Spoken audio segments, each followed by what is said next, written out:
저희가 굉장히 뵙고 싶었었는데 이렇게 시간 내주셔서 의원님 감사드리고요. 반갑습니다. 반갑습니다. 저 이제 시사인 가족 같아요. 이제 아. 왜냐면요, 저 비밀번호 알아요. 이제 1시간 떠면서 제가 열고 들어왔고 이제 저 문 잠궈도 들어올 수 있어요. 아, 예, 언제든 오십시오. 문 열 수 있으면 가족 아니에요? 예, 저희 여기 종교시설에 관련되어 네. 있는 곳이어가지고 네. 위험하실 때 오시면 네. 정말 안전하실 수 저 있습니다. 요즘 마음 좀 무겁고 하면 좀 불교인데 이상하게 성당을 찾아가고 있어요. 얼마 전에도 명동성당에 좀 마음이 너무 힘들어서 명동성당에 그냥 갔는데 아이고. 너무 고맙게도 많이 이렇게 기도해 주셔가지고 힘을 많이 얻고 왔어요. 네, 어젯밤도 잘 못 주무셨다고 아까 잠깐 방송 전에 이야기를 들었었는데. 네, 좀 쾌하죠. 제가 원래 그런 의미로 드린 말씀이 절대 아니고요. 예, 어제 그 방송에서 하셨던 윤석열 대통령 기각이 만약에 된다면 죽을 때까지 단식하겠다. 그 발언이 굉장히 화제가 되면서 많은 분들이 김상욱 의원님 휴대폰으로 연락을 했다고 제가 들었습니다.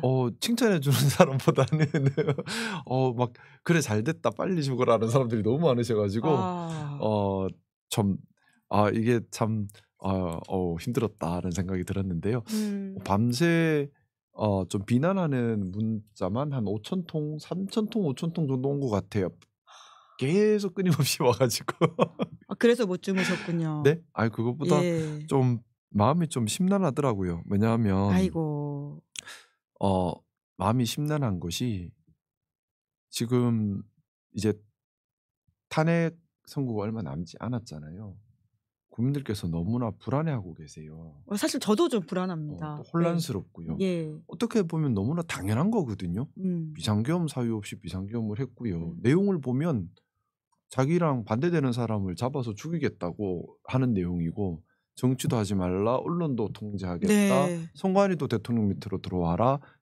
이거 그러면은 뭐가 떠오르세요? 독재 아닌가요? 그렇죠. 그러면 독재국가, 군사정부로 돌아가겠다는 뜻 아닙니까? 그렇죠. 근데 그러면 헌법을 수호하기로 선서한 국회의원들은 헌법을 지키기 위해 나서야 되는 것이고 정말 행정부의 일개 공무원에 불과한 대통령이 헌법을 부수겠다고 나섰으면 내란이잖아요. 그렇다고. 그러면 빨리 헌정 질서를 회복하고 민주주의를 회복하는 것이 당연한 일인데 그 당연하게 잘 될까라는 제도에 대한 의심이 생겨버린 거예요. 그래서 맞습니다. 다 불안하고 힘든 거예요. 지금 너무. 그렇죠. 근데 제가 좀 문제의식을 더 가졌던 것은 그런 불안한 국민들의 마음과 혼란스러워하는 국민들의 마음을 이용하려는 정치인들이에요. 국민들께서 혼란스럽고 불안해하시면 달래야죠. 그리고 제도를 믿게 해야죠. 그리고 그 제도가 제대로 기능하게 해야죠. 그래서 사회 통합을 만들어내야죠. 맞습니다. 근데 반대로요. 가서 막 선동해요. 거짓으로 선동하고 없는 말 있는 말 다 더해서 선동해서 그 선동된 사람들을 자기를 지지하게 만들려고 해요. 그래서 더 혼란스럽고 더 갈등을 유발하고 이제는 그게 한 2달, 3달 지나니까 이제 보기도 싫고 무슨 말인지도 모르겠어요. 진짜 딱 사람들의 마음을 대변해 주시네요. 이게 되게 나쁜 거예요. 뭐냐면 국민들께서 잘못된 건 잘못됐다, 바른 건 바르다, 우린 이렇게 해야 된다고 판단을 할 수 있게 해줘야 되는데 보기도 싫어 이렇게 만들어버렸어요. 근데 보기도 싫어 이게 민주주의의 가장 큰 적이거든요. 그래서 정치인들이 저는 좀 너무 비도덕적이다. 선서를 합니다. 국회의원으로서 헌법을 수호하겠다고 말만. 그래서 이 사태가 벌어지고 있는데 나서서 고치는 사람 없고 뭐 여야를 떠나서요. 다 이용만 하려고 해요. 저는 그게 너무 속상한 거예요. 이게 지금 이용할 사항이 아니라 정치인들이 국민들께 무릎 꿇고 잘못했습니다. 빨리 수습하겠습니다. 저희가 못났네요. 제대로 하겠습니다. 라는 얘기를 해야 될 텐데 그렇게 안 하고 나가서 막 서로 선동만 해요. 그러면서 다 광장으로 불러냈어요. 지금 그런 상황이죠. 저는 그게 너무 속상한 거예요. 그런 차원에서 기각이 될 리가 없고 기각이 만약에 된다면 나는 죽을 때까지 단식으로 이 상황을 항의하겠다 이런 말씀이신 거죠? 2가지 의미가 같이 있었어요. 저는 말이 이만큼 커질 줄 몰랐어요. 사실은. 저도 당황했고 하도 욕도 먹고 당황해서 저도 정신이 없는데 저희 부모님이 제일 놀라셔가지고 부모님 입장에서는 전화 와가지고 넌 무슨 생각이냐고 죽을 때까지라고 하는 말이 빨리 정신병원 가라면서 그래서 나 어머니 괜찮다고 그랬는데 근데 전 2가지 때문에 그 얘기를 했어요. 하나는 저도 그런 결혈한 마음임에도 불구하고 예. 광장으로 나가지 않습니다. 이유는 정치인들이 광장에서 국민을 선동할 때가 아니라고 생각하기 예. 때문입니다. 국민들께 선동을 하지 마시고 국민들께 안심을 드리고 국민들께 혼란을 드리지 마시고 국민들께 명료함을 드리면 좋겠습니다. 이 얘기를 하고 싶었습니다. 예. 불안하죠. 혼란스럽죠. 하지만 광장으로 나가서 혼란을 더 키우기보다는 우리가 헌법재판소를 믿고 헌법재판소를 지지해줘야 될 때라는 그 이야기를 하고 싶었던 것이 하나. 예. 또 하나는 근데 그럼에도 불구하고 정말 만약에 탄핵 기각된다. 저는 탄핵이 기각된다는 것은 독재의 시작으로 보고 있습니다. 네. 탄핵이 기각된다는 것의 다른 말은 비상계엄을 해도 되고 탄압해도 되고 뭐 마음대로 해도 된다는 걸 그렇죠. 법으로 허용을 해주면 그건 독재 국가거든요. 그때는 분명히 또 의미가 달라지겠죠. 우리 독재 때 예전 전두환 독재 때 우리 선배들이 어떻게 했습니까? 민주주의가 그냥 생긴 게 아니에요. 민주주의를 쟁취하겠다는 강한 의지와 희생 덕분에 생긴 겁니다. 네네. 용기 덕분에. 다시 그 시대로 돌아가는 거거든요.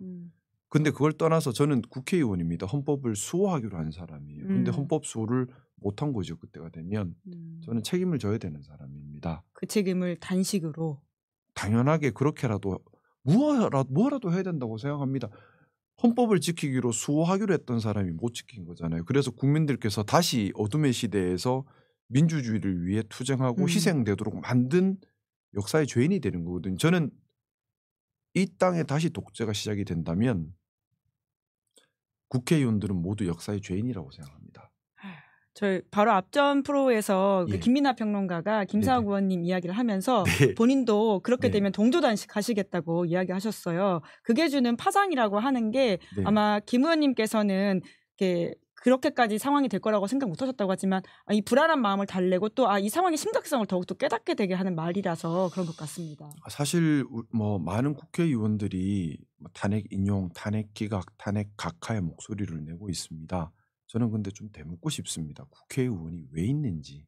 국회의원이 있는 제일 큰 이유는 헌법 수호입니다. 헌법의 가장 근간은 민주주의입니다.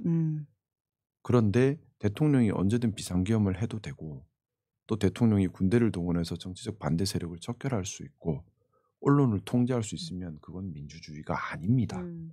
그래서 우리가 당리 당략과 계파와 이익을 떠나서 우리가 해야 할 가장 기본적인 최소한을 잊지 않았으면 하는 바람이고 그 이야기를 선배 동료 의원들께 계속 많이 하고 있는데요. 또 이 상황을 이용하지 않았으면 좋겠어요. 예. 이걸 자신의 정치적 이익을 위해 자꾸 이용을 하다 보니까 이상한 상황이 되는 거예요. 근데 지금도 전화가 쏟아지고 계시는 걸 제가 옆에서 확인을 하고 있는데 네. 이게 오늘 오전에 국민의힘 텔레그램 방에서는 오히려 지금 강민구 의원 등을 비롯해가지고는 의원님한테 지금 민주당과 결의 같은 이야기를 하고 있다. 거취 표명해라. 뭐 이런 식의 글을 썼다는 거예요.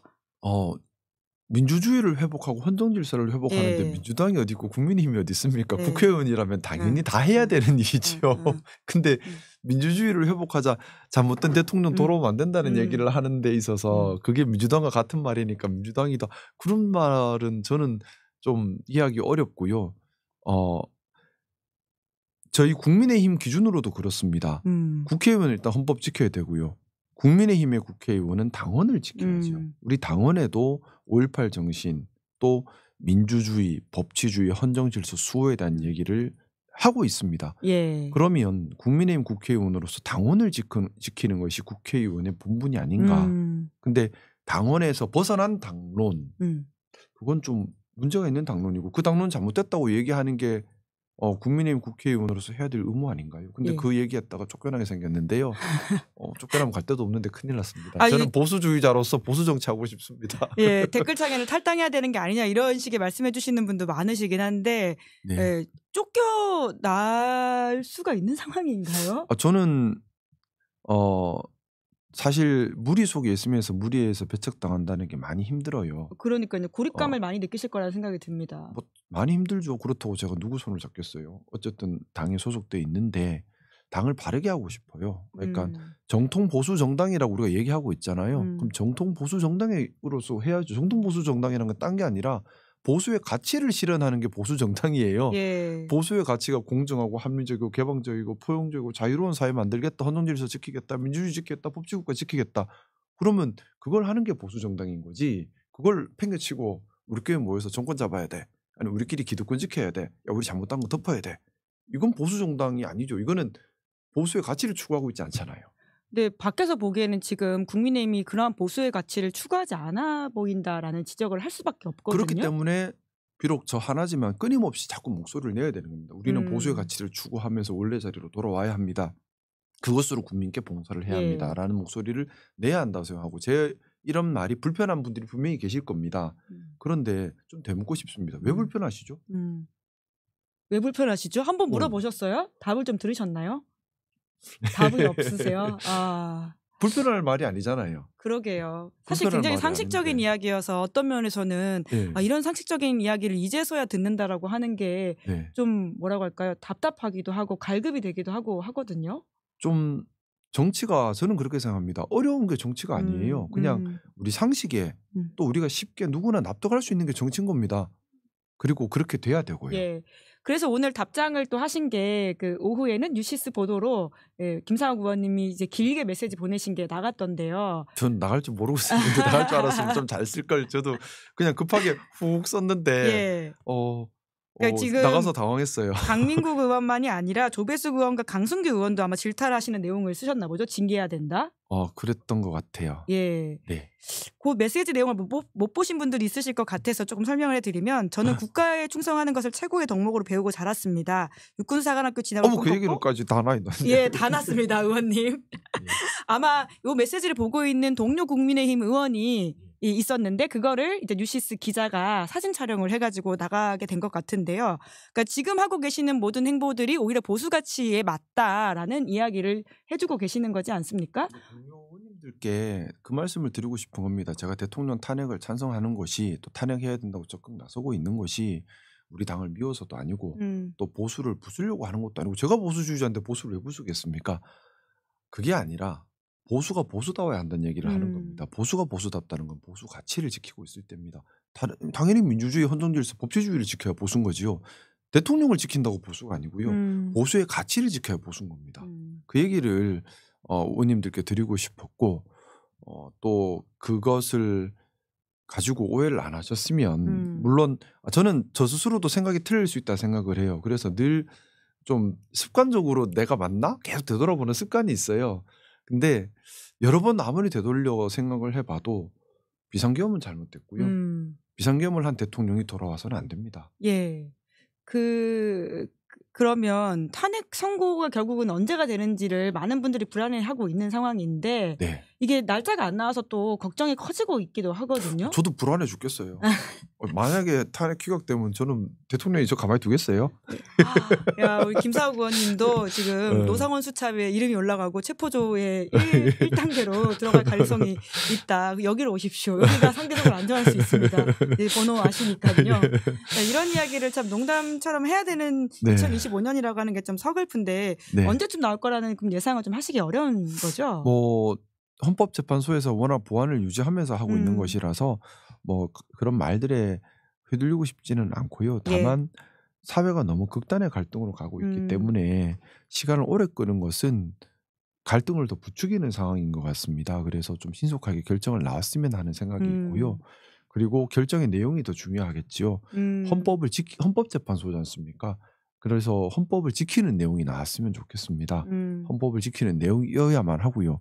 헌법을 지킨다는 것은 결국 헌법에 위배된 비상계엄이 잘못됐다. 그리고 그런 비상계엄을 한 것에 대해서 반성하지 않고 또 할 수 있는 사람을 대통령으로 둘 수는 없다라는 정확한 평가가 헌법재판관들 모두 전원의 동의로 나와서 국민들의 갈등과 혼란이 최소화되기를 바라고 있습니다. 근데 또 그 한편 그런 생각은 들어요.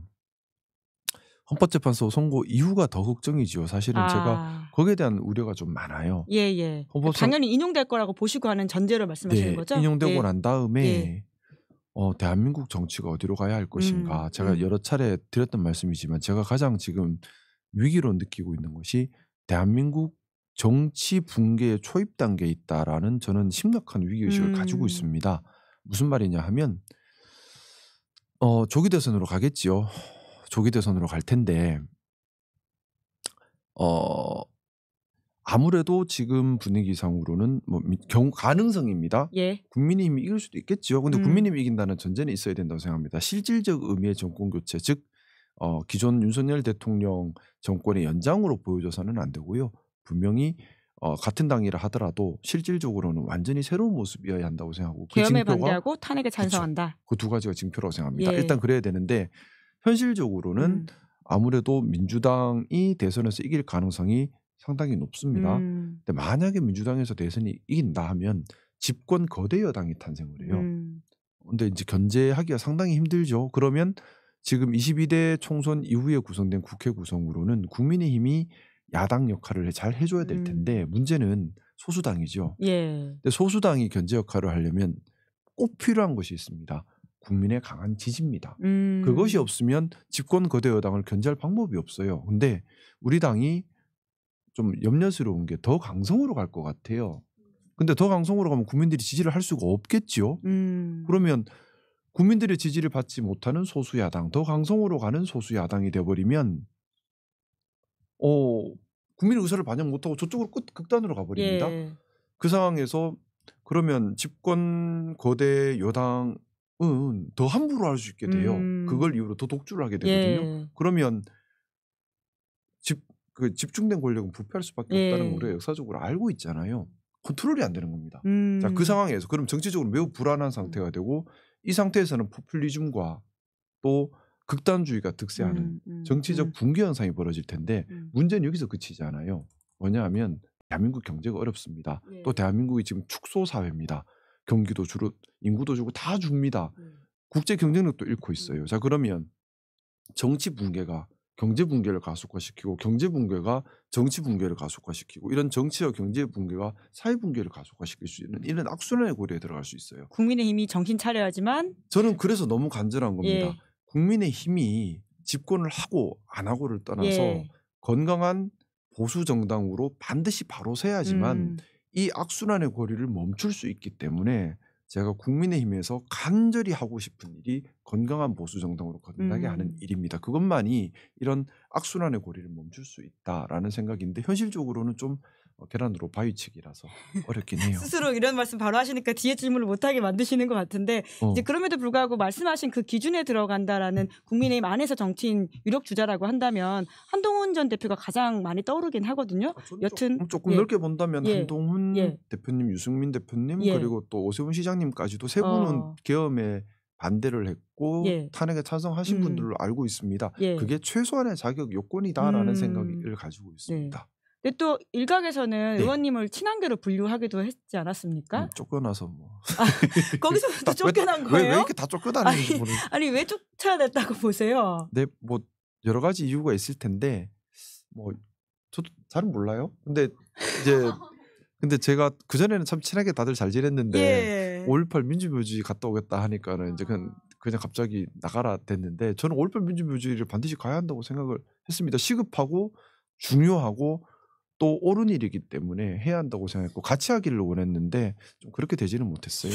그 이후에는 그러면 뭐라고 관계 회복이라고 하는 말이 좀 적절하진 않은 것 같긴 한데 친하게 지내는 친한계 의원님들하고는 계속 소통을 하고 있고 자주 만나고 제가 한 번씩 찾아뵙고 징징거리기도 하고 그러고 있는데 또 이제 제가 같이 안 했으면 좋겠다는 의견을 강하게 필요한 분들은 여전히 저를 좀 경계를 하시고 계시고 그래서 단톡방에 다시 못 들어가고 있습니다. 아니 그런데 이게 결국 정치는 새를 만들어가는 것이고 김상욱이라고 하는 아이콘이 거기서 굉장히 의미가 있어 보이는데도 불구하고 그걸 못 품는 한동훈 전 대표 쪽의 흐름이라고 하는 게 저는 한동훈 대표님 참 좋아해요. 그리고 잘 됐으면 좋겠고 여전히 응원하는 마음이고 또 저한테는 감사한 분입니다.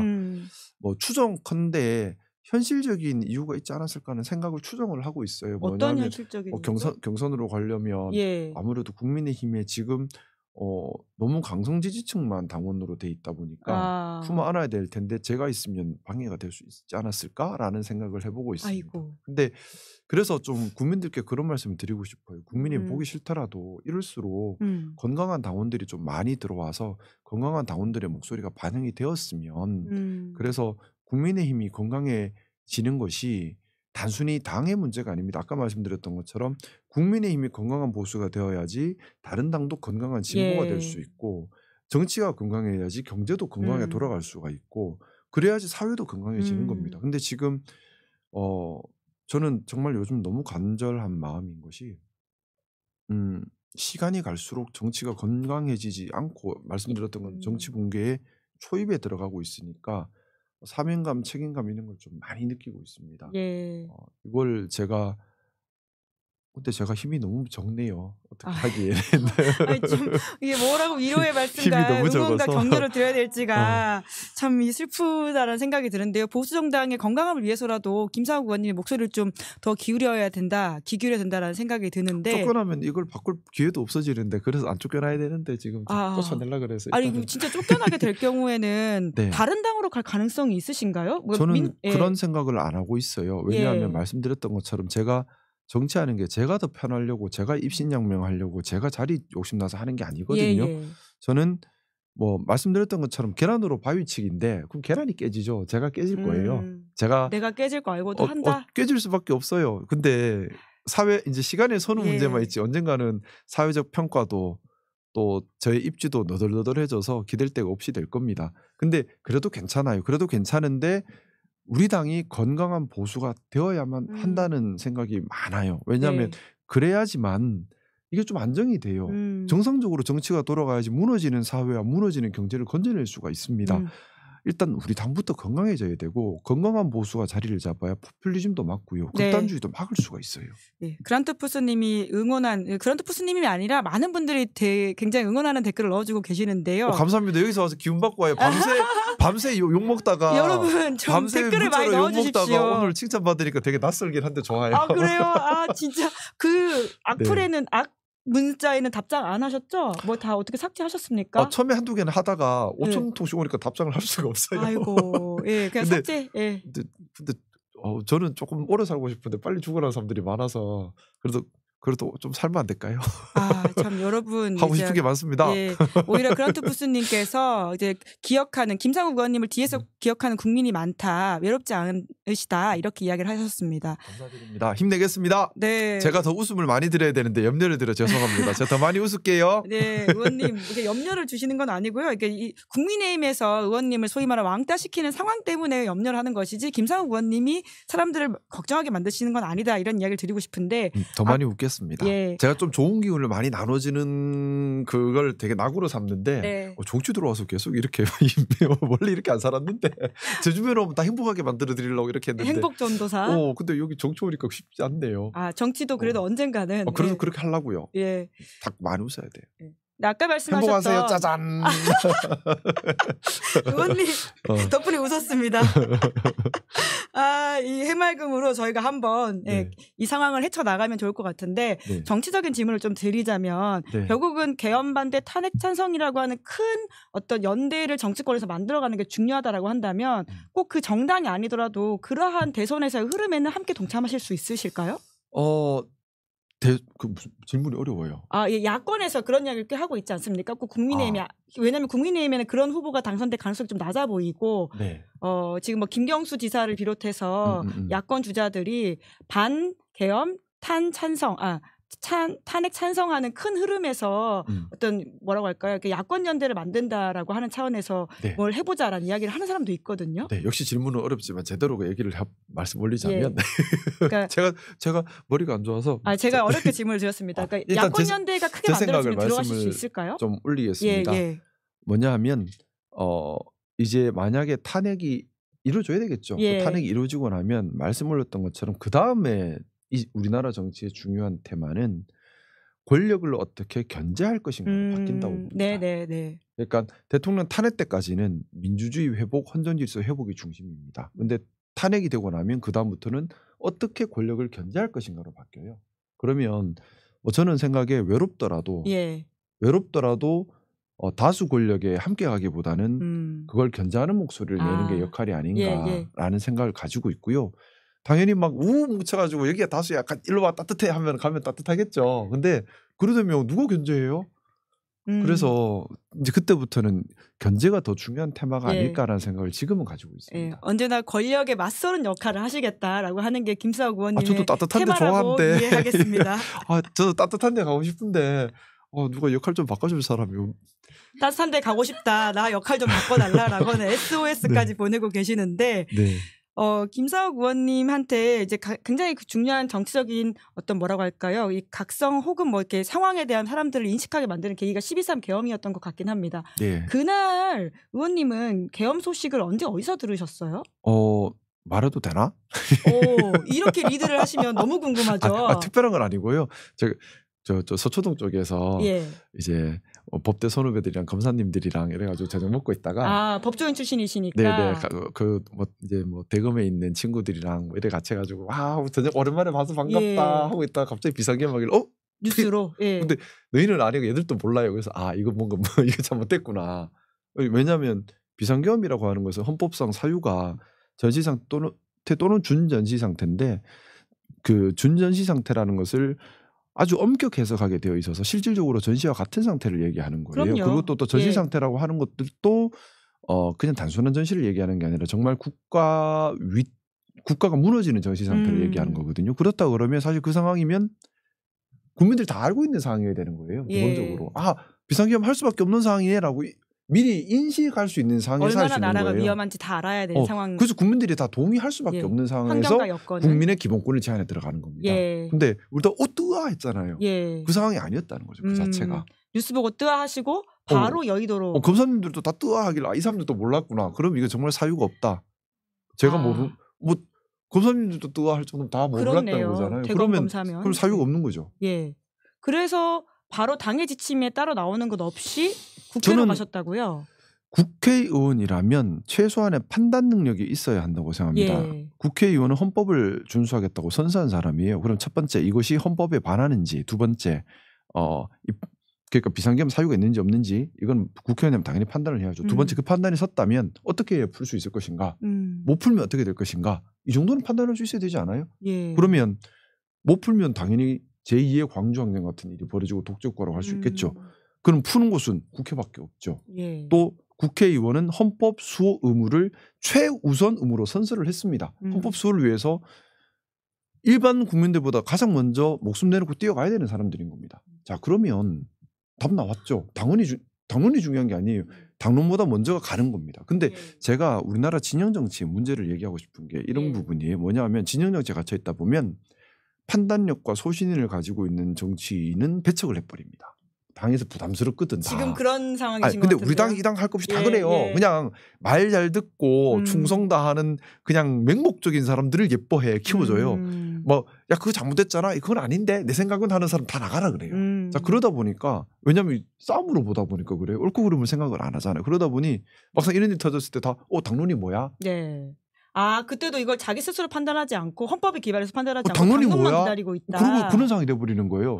당론이 뭐다 하면 이제 그때 움직이는 거예요.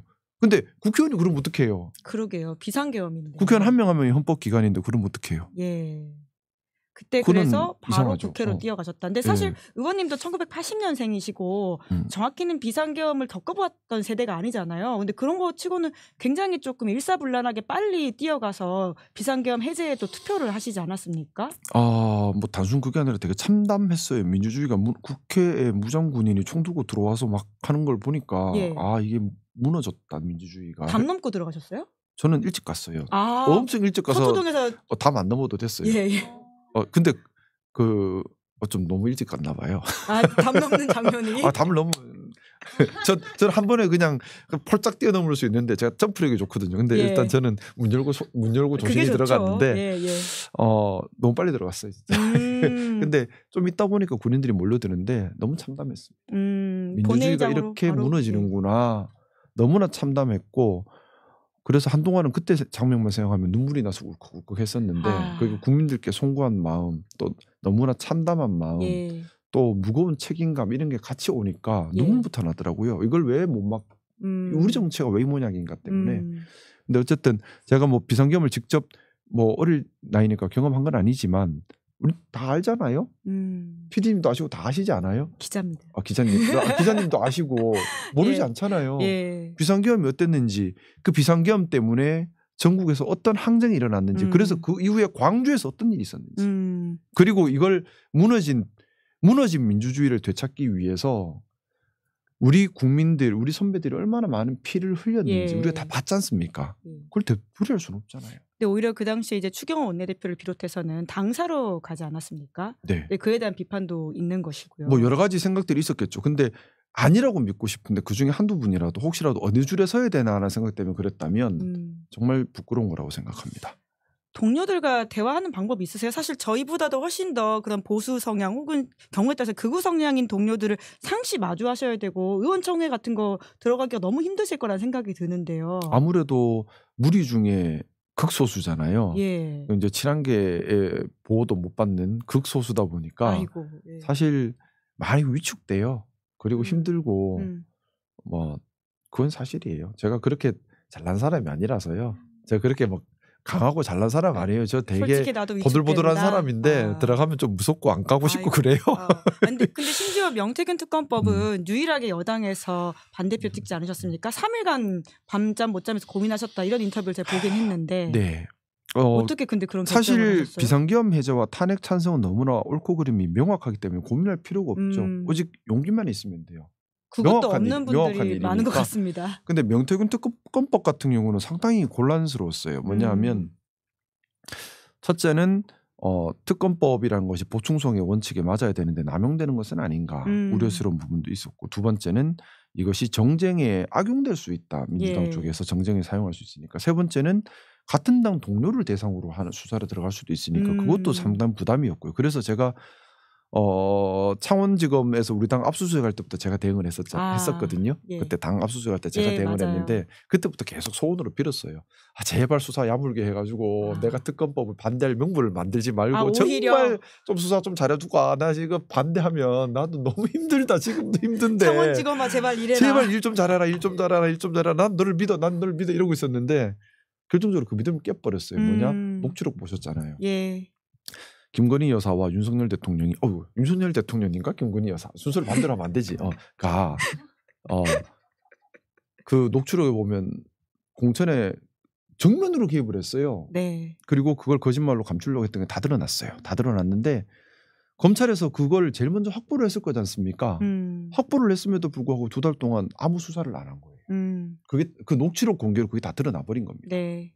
그리고 일선 검사들이 이걸 제대로 하자 해도 위에서 다 뭉개버린 것이고. 그리고 또 그러면서 이 뭐지?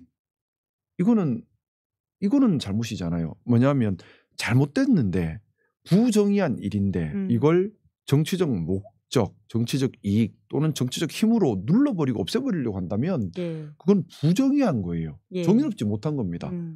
그래서 아무리 그래도 이렇게 정의롭지 못한 것을 용인한다?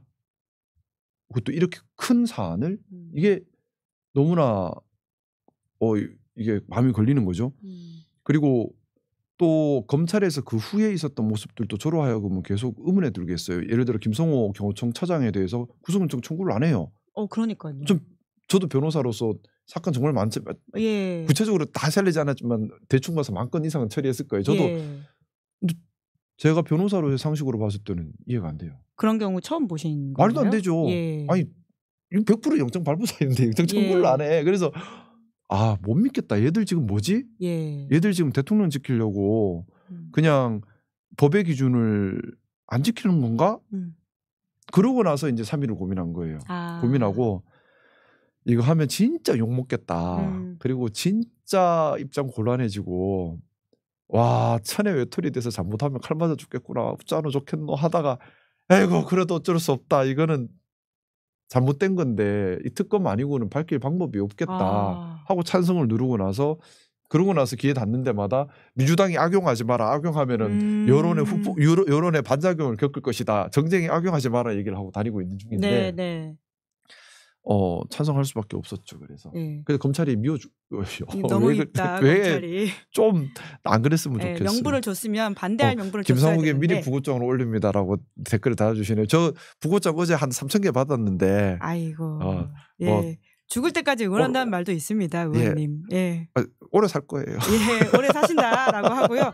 기각 갈 거기 때문에 단식할 일은 없다 이런 이야기를 다시금 강조드리는데 그런데 그렇게 고민해가지고는 넘긴 그 법안이 최상목 권한대행이 아마 거부권 행사가 유력하다 이렇게 보도가 납니다. 네, 100% 할 겁니다. 그럼 다음에는 200석의 벽을 넘어야 되는데 될 거라고 보십니까? 넘기가 쉽지 않을 것 같아요. 왜냐하면 시간이 갈수록 지금 우리 당의 흐름을 조금 제가 느끼는 흐름은 일단 공천 단계에서 윤석열 대통령과 좀 친하거나 이런 분들이 많이 들어왔고 그러다 보니까 우리 당 보면은 초선 의원들이 더 강성이에요 일단. 그리고 또 하나는 12월 3일 이후에 12월 3일 당일만 하더라도 사실 비상계엄 잘못됐다, 대통령 잘못됐다 얘기하는 사람들이 많았어요.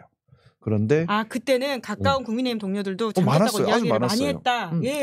이거 너무 잘못됐다. 근데 그게 상식이잖아요. 근데 탄핵을 바로 시키면 우리 당이 소화를 못하니 다음에 1, 2주라도 시간만 벌자라는 게 중론이었습니다. 비상계엄이 잘 됐다 얘기하는 사람은 거의 없어서 있긴 있어도 많지는 않았는데 근데 이게 시간이 가면서 진영 싸움으로 바뀌면서 더 강성이 돼버린 거예요. 그러면서 진영 싸움은 말 그대로 싸움이거든요. 전쟁이거든요. 그래서 여기는 전쟁이란 건 그래요. 예를 들어 뭐 두 나라가 전쟁하고 있잖아요. 옳고 그름을 따지나요? 우리 편이 이겨야 된다. 승리와 패배만 생각을 해요. 지금 그 단계로 가버렸어요. 아이고. 그러다 보니까 이제 단일 대우 이탈이 거의 없어지고 있는 거죠. 점점점. 옳고 그름은 모르겠다. 일단 이겨야 된다. 먼저가 되다 보니까 그런 건데 사실은 제가 12월 3일, 4일 일이 있고 나서 제가 아는 민주당 의원님들께 부탁을 드렸었어요. 민주당에서 제1당이니까 먼저 국민께 우리 정치가 제대로 못해서 국민들끼리 혼란을 드려서 너무 송구하다. 제대로 하겠다라고 사과 한번 해주면 안 돼요. 물론 민주당이 피해자는 간다. 근데 먼저 그렇게 때려버리면 국민의힘이 명분이 없어진다. 그러면 먼저 허리를 좀 숙여달라. 그러니까 근데 만약 그게 아니라 우리가 피해자다 하고 피해자 주장을 하기 시작하면 진영 싸움으로 바뀌어버릴 거다. 그러면 문제가 뭐냐? 민주주의 헌정제도 회복이 자꾸 진영 싸움에 휩쓸려 가버린다. 저는 그게 우려스러워 요청을 드렸었는데 잘 되진 않았고요. 저는 지금도 생각이 그래요. 어떻게 보면 저도 피해자예요. 뭐 전들 그때 비상계엄 성공했으면 살았겠어요? 근데 저는 국민들께 제일 먼저 사과부터 드렸어요. 사과 이유는 하나입니다. 중앙 정치를 하고 있기 때문에 정치인이기 때문에 정치인이라면 이 모든 사태에 대해서 국민들께 죄송하다. 이제부터라도 제대로 하겠습니다. 마음을 가져야 된다. 여야를 떠나서 저는 그 생각이에요. 이거는 진영의 문제가 아니라요. 우리나라 정치가 왜 이 모양이 됐는지 정치하는 사람들이 다 같이 되돌아보고 바꿔야 하는 문제라고 생각합니다. 이거는 뭐 누가 가해자 피해자 볼 문제가 아니라고 봐요. 네. 근데 이게 주는 대가가 사실 당장은 아마 장기적으로는 김상욱 의원님이 더 큰 정치를 하실 수 있는 기반이긴 하겠지만 단기적으로는 정치적으로 가지고 계신 정적 자산을 많이 뺏기고 계시잖아요. 간사 자리에서도 여가위 간사 자리에서도 물러나게 되셨고 다 쫓겨났어요. 그리고는 지역위원 그 지역에서의 지역위원장 자리도 쫓겨난 상황이시고 심지어는 이제는 친한계 단톡방도 쫓겨난 상황이시고 이 자꾸 이야기하니까 이게 울리는 상황이 돼버리는 것 같은데 제가 뭐 역할을 많이 맡고 있었더라고요. 대표 돼가지고 되게 많이 맡고 있어서 다 잘리는데도 시간은 좀 걸렸는데 어쨌든 거의 다 잘린 것 같습니다. 심지어 이제 당에서도 징계하거나 뭐 나가라 이런 식의 이야기가 있는 게 오늘의 상황인데 그래도 버티면서 건강한 보수를 하는 국민의힘을 만들고 싶습니다. 그걸 여쭤보려고 했는데요. 이 버티는 동력이 뭐세요? 사실 사람이 쉽지가 않잖아요. 사실 너무 힘들어요. 너무 힘들고 내가 이걸 정치를 왜 했나 생각도 들고 장기적으로 좋다고 말씀하시지만 장기적으로 아마 살아남지를 못할 거예요. 이게 나는 장기적으로 못 살아날 것 같다라는 말씀이세요? 그럴 각오를 가지고 있어요. 왜냐하면 뭐 저 혼자서 세상을 얼마나 바꾸겠어요. 바꿔봐야 한계는 분명하고 계란으로 바위 치기예요. 아까 말씀드렸던 것처럼 계란으로 바위 치기고 사실 지역에서 그걸 너무나 여실하게 겪고 있어요. 제 지역구에서 제가 원래 국회의원 되기 전에는 지역에서 참 어디 가도 그렇게 욕 안 먹는 사람이었거든요. 어디 가도 환영받고 좋은 인연들 많고 어디 가도 밥값 다 내주고 참 좋다 이랬는데 국회의원 되고 나니까 괜찮았어요. 괜찮았죠. 근데 이제 12월 3일 이후에 내려가면 요런 감당이 안 돼요. 근데 그게 저는 한 명인데 저에 대해서 험담을 하고 공격을 하는 사람은 수천 명이죠. 조직적이죠. 감당을 못 하는 거죠. 그러다 보니까 너무 힘든데 이게 단순히 이 문제가 아니라 제가 정치를 하면서 계속해서 맞닥뜨리는 문제일 겁니다. 결국 그래서 뭐 진실이든 거짓이든 상관없이 사회적 비난과 누명과 오명을 뒤집어 쓰고 쫓겨날 가능성이 저는 매우 크다고 보고 있어요. 왜냐하면 보호막이 없으니까. 나는 쫓겨날 가능성이 누가 저를 지켜주겠어요 지금? 시민들이 그러니까. 지나가다 만나면 응원한다는 말을 꼭 한마디 해주십시오. 여러분. 시민들께서도 뭐 제가 모자란 모습들 자꾸 나타나면 실망하실 거예요. 근데 이날의 에너지는 모두가 기억해야죠. 근데 저는 그럼에도 불구하고 그게 무서워서 보호막 안으로 들어가면 그게 너무 비겁한 일이 아닌가 생각을 가지고 있고 그냥 깨지어도 어쩔 수 없다라고 각오는 가지고 있어요. 캐릭터예요? 이 버티는 힘이라고 하는 건 그러면? 아니 저 원래 그런 사람 아니라니까요. 저 원래 그런 사람 아니에요. 제가 보들보들한 사람이고 좋은 게 좋은 건데 하는 사람인데 어쩌다 이렇게 됐어. 근데 어쩌겠어요. 이게 팔자고 사명이면 잘해야지. 근데 정말 아까 어떤 힘으로 버티냐 물으셨는데 사명감인 것 같아요. 말씀드렸던 것처럼 지금 대한민국 정치 붕괴의 초입 단계입니다. 정치 붕괴가 경제 붕괴를 부르고 또 경제가 붕괴하고 있기 때문에 정치 붕괴를 가속화시키고 이 두 개가 연달아서 사회 붕괴를 일으킬 거예요. 이걸 막기 위해서는 국민의힘이 건강한 보수로서 역할을 반드시 해야만 합니다. 그걸 알고 있는 상황에서 안 할 수가 없잖아요. 네. 애를 써야죠. 그리고 이제 탄핵 선고 때까지는 윤석열 대통령 파면이 가장 중요한 테마이고 반드시 해야 되는 성취해야 되는 일이고요. 그 이후에는 권력 견제가 더 중요한 문제가 됩니다. 아는데 안 할 수 없잖아요. 알면 해야죠. 그래서 따뜻한 데 가고 싶은데 못 가고 계속 참돼 있어야 되는 상황일 것 같은데요. 예. 그것도 팔자인가 봐요. 네, 팔자와 정치적 소명으로 저희가 이해하도록 봐요. 하겠습니다. 네. 김상욱 의원님이 어디선가 작지만 강한 목소리를 내고 계실 때 응원한다라는 이야기를 건네주시면 너무 좋겠다라는 생각이 들고요. 말씀처럼 건강한 보수가 이렇게 계셔야지 또 다른 자리에서 건강한 진보가 있고 건강한 정치가 있을 거라는 생각이 듭니다. 네. 네, 그래서 뭐 어려우시겠지만 잘 버텨주시라는 말씀. 저희 제작진이 아까 저한테 행복하라고 쏘셨잖아요. 네. 저도 반사하라고 합니다. 의원님도 반사하면 안 돼. 그건 행복하셔야 된다. 그 반사하는 게 아니고요, 기자님. 네. 행복을 드렸잖아요. 그럼 드릴까요? 이걸 키워야 돼. 키워서 제가 원금을 이만큼 10을 드렸으면 한 30으로 키우셔서 10을 돌려줄게 이러셔야지. 네, 제가 그러면 키워서 돌려주세요. 키워가지고 돌려드리도록 하겠습니다. 감사합니다. 김상욱 의원님 만나 뵈니까 그러니까 좀 그런 것 같아요. 그러니까 저희가 이게 자꾸 계엄 사태가 뒤로 갈수록 이게 마치 진보 보수 진영의 싸움인 것처럼 오해하게 만드는 것들인데 이게 되게 상식적인 그리고 내가 가지고 있는 생각이 틀리지 않았고 지금 내가 가진 것이 어떤 정파성이 아니라 아주 상식에 대한 믿음, 민주주의와 헌법에 대한 믿음이다라고 하는 걸 좀 다시금 확인시켜 주셔서 너무 감사드린다는 생각이 저는 정말 듭니다. 너무 간절한 마음이에요. 민주주의가 무너지면 안 돼요. 헌정질서 무너지면 안 돼요. 법치주의 무너지면 안 돼요. 정말 안 돼요. 그건 기본이에요. 네, 의원님 저희 내란성 불면증 앓고 있는 시민분들한테 그러면 마무리로 좀 뭐 해주실 말씀, 힘내라는 이야기, 아니면 뭐 연대 이야기 뭐든 좋으니까 해주시면 좋겠습니다. 같은 병을 앓고 있는 사람으로서요. 내란성 불면증 나도 앓고 있다. 너무 죄송해요. 너무 죄송하고 정치가 이 모양이라서 정말 너무 죄송하고 뭐 국민들 뵐 때마다 저는 죄송하고 송구한 마음밖에 없습니다. 어떻게 정치가 이 모양이 되도록 했는지 근데 그래도 우리가 포기할 수는 없잖아요. 보기 싫으시더라도 더 봐주시고 정말 더 정치에 간섭을 해주십시오. 정치의 주인은 국민들이십니다. 국민들께서 보기 싫을수록 더 간섭을 해야 됩니다. 일부러 못 보게 하려고 하는 정치인들이 더 나쁜 정치인들이에요. 정치가 국민들의 것이고 이게 바로 서야지만 우리 그 미래 세대들도 살 수가 있어요. 이 땅에서. 그렇게 같이 용기 내주세요. 뭐 제가 드릴 수 있는 말씀은 같이 힘내주십사. 저도 같은 병을 앓고 있는데 언젠가는 좀 낫지 않겠어요? 네. 같이 잠 못 자고 있겠습니다. 오히려 같이 잠 못 자고 있겠다는 말이 큰 위로가 되네요. 같이 잘 자자라는 말보다는 그때까지는 우리가 불침번 서듯이 상황을 지켜보도록 하고요. 이제까지 역대급으로 응원 댓글 가장 많았다고 하니까 제작진도 감사드립니다. 힘내라는 인사를 드린다고 합니다. 감사합니다. 아주 길게는 결과적으로는 김상욱이라고 하는 아이콘이 승리하는 정치의 역사를 좀 만들어주시면 감사드리겠다라는 생각 듭니다. 고맙습니다. 감사합니다. 자주 불러주세요. 저 비밀번호 알아요. 이제. 자주 오십시오. 자, 그럼 오늘 방송 여기까지 하겠습니다. 오늘 방송 재밌게 보셨다면 구독, 좋아요, 알림 설정 잊지 마시고요. 그리고 저희 내일도 생방송 합니다. 오후 5시에 국회 계엄의 성지를 가보려고 하는데 김종대 전 의원과 함께할 예정인데요. 의원님도 시간 되시면 잠깐 와주시면 좋을 것 같습니다. 국회에 계신다면요. 저희가 그 계엄군이 창문을 깬 곳 그리고 담 넘어갔던 곳, 국회를 한번 가보려고 하거든요. 그럼 내일 방송도 기대해 주시고요. 오늘은 여기까지 하겠습니다. 고맙습니다. 감사합니다.